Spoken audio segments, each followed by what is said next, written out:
¿Qué pasa cuando el poder se toma por la fuerza en una institución que, por definición, se basa en la legitimidad divina? Uf, Hoy tenemos un caso de estudio fascinante, que nos llega, directamente del turbulento siglo X. Una historia de ambición, de violencia y una pregunta clave.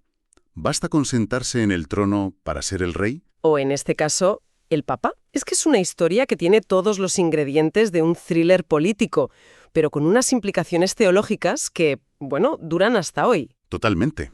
Nuestro análisis de hoy se centra en una figura complejísima de la historia del papado. Cristóbal. Cristóbal, ¿sí? Ocupó la sede papal entre el 903 y el 904. Y a ver, no es un pontífice más en la lista.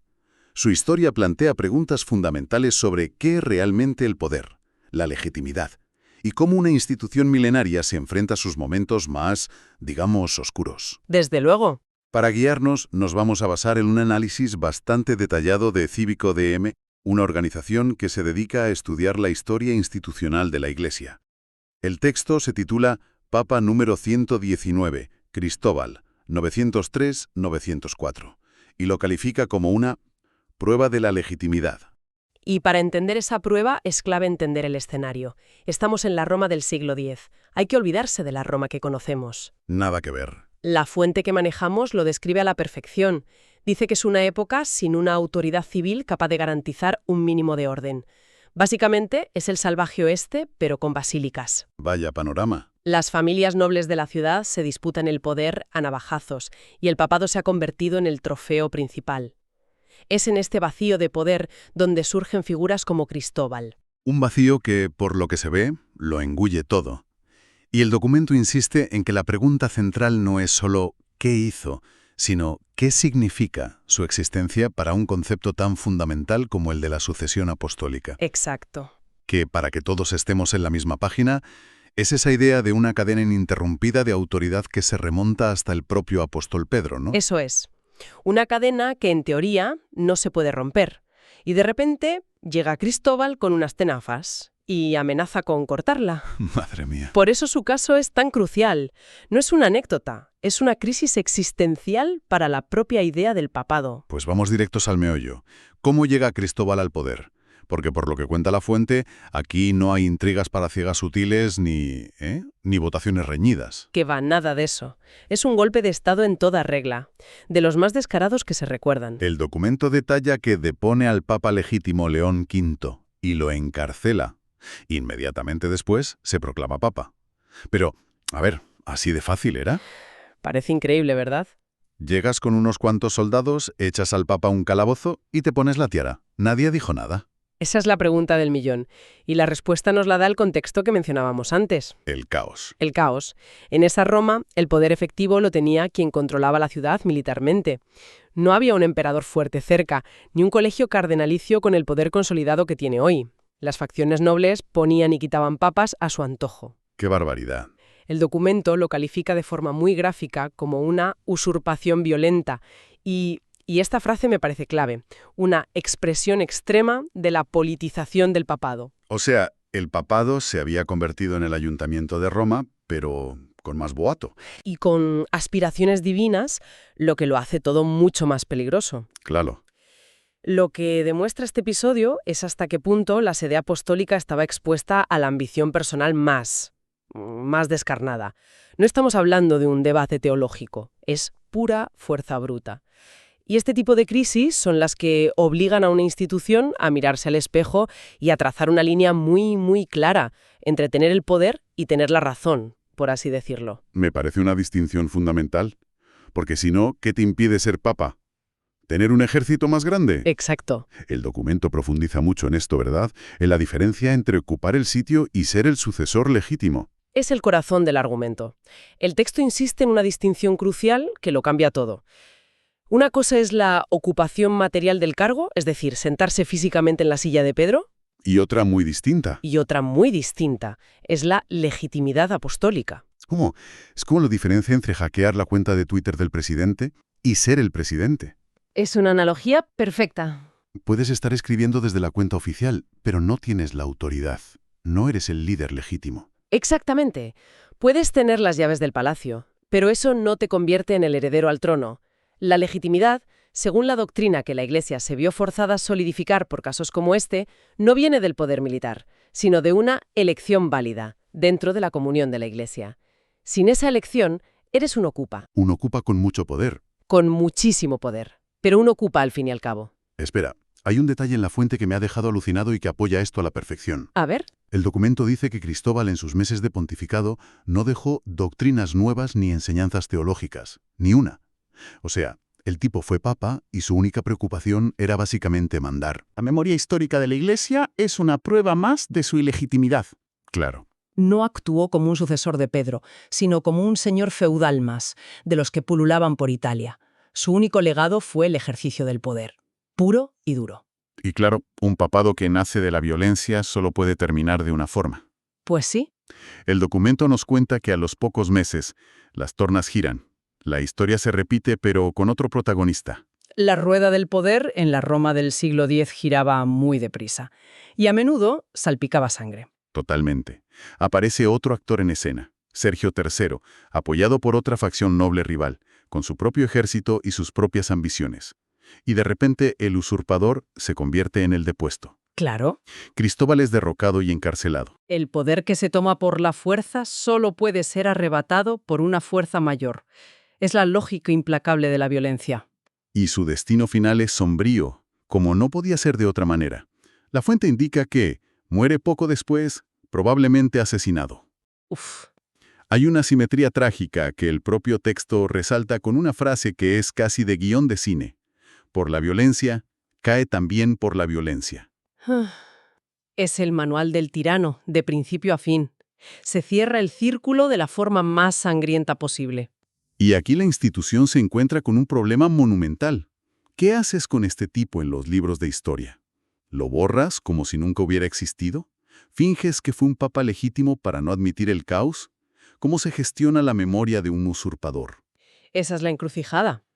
Y la solución que adoptó la Iglesia, según el análisis del documento, es muy interesante. No optó por la amnesia. ¿Ah, no? Al contrario, lo mantuvo en el registro, pero con una etiqueta: antipapa. Antipapa. El documento sostiene que la Iglesia distingue, discierne y corrige. Es decir, no se limita a aceptar el hecho consumado. No se encoge de hombros diciendo, bueno, estuvo ahí sentado unos meses, así que cuenta. Exactamente. El reconocimiento de Cristóbal como antipapa, aunque, como bien señala el texto, tardara en consolidarse en todas las listas oficiales, O sea que no fue inmediato. no para nada. Pero ese reconocimiento es la prueba de esa capacidad de corrección histórica. Es la institución mirándose al espejo y diciendo: esto fue un abuso, una anomalía, no forma parte de nuestra línea legítima. Y ese acto de discernimiento, de limpiar su propio historial, es en sí mismo una afirmación de sus principios. Vale. Entiendo que lo declaran nulo, que le ponen la etiqueta de antipapa. Pero esto es un desastre para la imagen de la institución, ¿no? Podría parecerlo. Un tipo entra por la fuerza, se sienta en el trono de Pedro, manda durante meses. Eso tiene que dejar una cicatriz enorme en la credibilidad. ¿Cómo puede algo así no debilitar la doctrina del papado? Podría pensar que sí. Y sin duda en su momento fue un escándalo y una fuente de caos. Pero aquí está el giro fascinante que propone el documento, la gran paradoja de este caso. A ver. Al obligar a la Iglesia a posicionarse, a trazar una línea en la arena y decir «él no cuenta», en realidad estaban forjando y reforzando las propias reglas de la sucesión. A ver, explícame un poco mejor. ¿Cómo un fallo tan garrafal acaba fortaleciendo el sistema? Piensa en ello. Si la Iglesia hubiera aceptado a Cristóbal, habría sentado un precedente terrible. ¿Que cualquiera puede ser papa? Que cualquiera con un ejército lo bastante grande puede ser papa. Habría convertido la sucesión de Pedro en una simple cuestión de poder terrenal. Ya. Al rechazarlo, al crear la categoría de antipapa para estos casos, la institución estaba haciendo una declaración de principios potentísima. Estaba diciendo: nuestra legitimidad no viene de las espadas ni del control de Roma, viene de unas reglas internas, de una tradición teológica, y esas reglas están por encima de cualquier hombre fuerte que aparezca. O sea, que al defender la regla contra la excepción, la regla se hizo más fuerte. Precisamente. El hecho mismo de que se tomen la molestia de hacer esa distinción, de conservar esa memoria crítica, demuestra, como dice la fuente, que su comprensión del papado es teológica antes que política. Qué bueno. La legitimidad no emana del poder, sino de una tradición que trasciende a la persona que ocupa el cargo. Por eso, paradójicamente, un usurpador como Cristóbal acaba siendo una pieza clave para entender la doctrina de la legitimidad papal. La excepción que confirma y fortalece la regla. Es una vuelta de tuerca increíble. Lo que nos lleva a la doble enseñanza que extrae el documento de toda esta historia. Es casi poético. Sí, el texto concluye que la figura de Cristóbal representa dos cosas a la vez, y son las dos caras de la misma moneda. Primero, es una advertencia histórica. ¿Un aviso? Es una luz roja parpadeando en la historia del papado, un recordatorio constante del peligro de que la institución se separe de su raíz espiritual y se convierta en un mero objeto de ambición humana. Es el no volver a esto. La lección aprendida a base de golpes. Exacto. Pero también, y esto es lo más sorprendente, representa una enseñanza consoladora. Consoladora. Sí, es la idea de que la institución no queda prisionera de sus propios abusos o de sus momentos más oscuros. Al contrario, demuestra que puede integrar críticamente esos episodios en su memoria, aprender de ellos y, como dice la fuente con una frase preciosa, depurar la verdad con el paso del tiempo. Es una visión de la historia no como una lista de líderes infalibles, sino como un proceso, ¿no? Como un proceso de aprendizaje y corrección. En resumen, la historia de Cristóbal es la de un hombre que tuvo el poder, pero nunca la autoridad. Ocupó el trono, pero nunca fue el papa legítimo. Y su caso nos obliga a pensar en esa diferencia, que a veces es muy fina, entre el poder de facto, el que se impone, El que se impone por la fuerza, sí.